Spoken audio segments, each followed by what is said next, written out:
Son art a la douceur, le ton des vieux pastels. Toujours il adora vos voluptés bénies. Cloche sainte, concert des orques, purs autels. Son éclair il voit les beautés infinies. Sur la lyre d'ivoire, avec les polymnies, il dit l'hymne païen, cher aux dieux immortels. Faust, qui met dans sa main le sceptre des génies, égale les Juans, les Raoul et les Tell. Shakespeare et de Goethe, il dort l'auréole. Sa voix rehausse l'éclat de leurs paroles. Leur œuvre de sa flamme a gardé le reflet. Écho du mont Olympe, écho du Paraclet, sont rédits par ses muses aux longueurs de créole. Tel vibre à tout vent une harpe d'éole.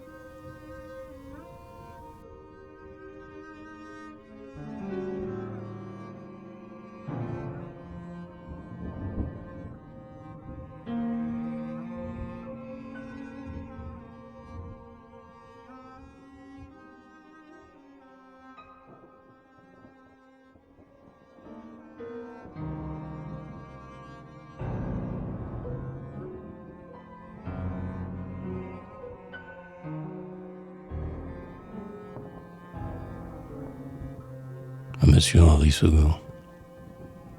Réponse à son sonnet, peine d'amour perdu. Si nous nions le jour pour la lueur fugace, c'est que depuis l'aurore on égare nos pas.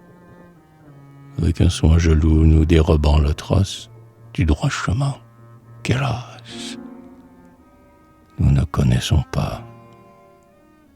Poison du mensonge a nourri notre race. Le venin dans la coupe abreuve nos repas. Nos veines il coule et du sang prend la place. Le pain de vérité nous donne le trépas. Esprit faussé depuis la première jeunesse, comment goûterions-nous les vrais biens? Notre cœur a senti du serpent la trompeuse caresse. Il prend pour l'idéal une impossible ivresse, méprisant la nature et le simple bonheur. Le vrai voile sa face et le faux est vainqueur.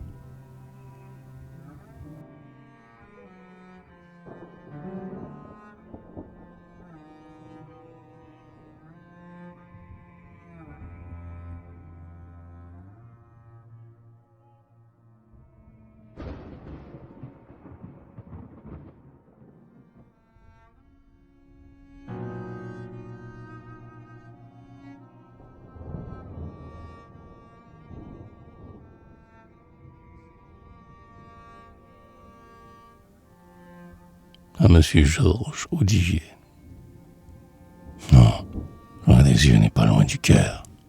Le contraire, pour les âmes d'élite est plutôt vérité. Comme d'amis sérieux, il s'est fait une paire, l'un ne trahit pas l'autre après l'avoir quitté.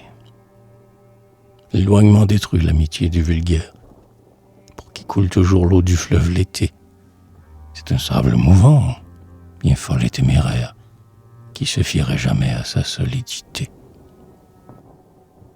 À nous qui caressons la divine chimère, et dont les hauts pensées se rencontrent aux cieux, que font en plus, en moins, quelques pas sur la terre?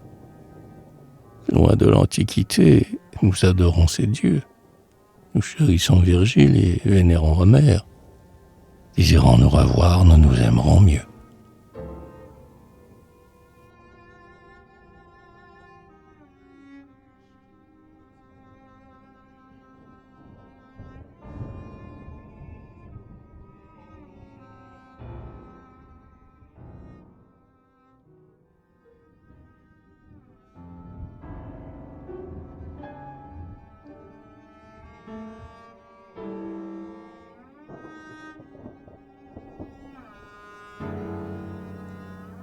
En Espagne, mais loin du Tage, quand je me promène en chantant, avez-vous retrouvé Carthage, aussi belle qu'en la quittant? Vous êtes fidèle à l'image d'un passé bien vague pourtant. Vous accusez d'être volage serait un mensonge éclatant. Jeune homme, vous êtes un sage. Vous ne suivez pas le mirage d'un prisme mobile et changeant. Vous marchez droit, avec courage, guidé par le pas diligent des mineurs vos casques d'argent.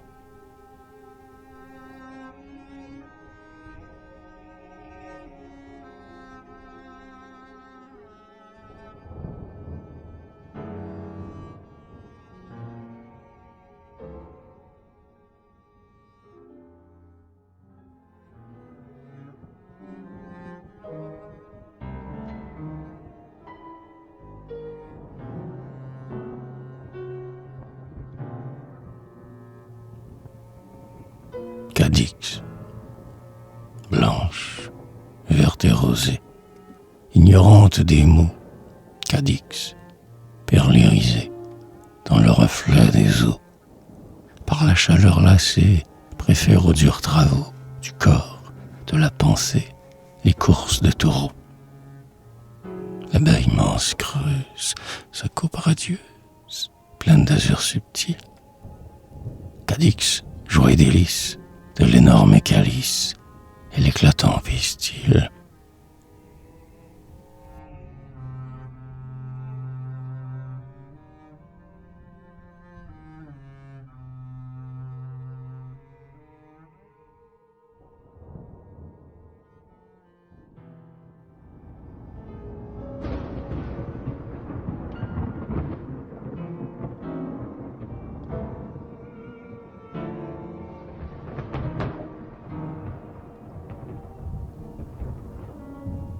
La solitude sied l'âme endolorie.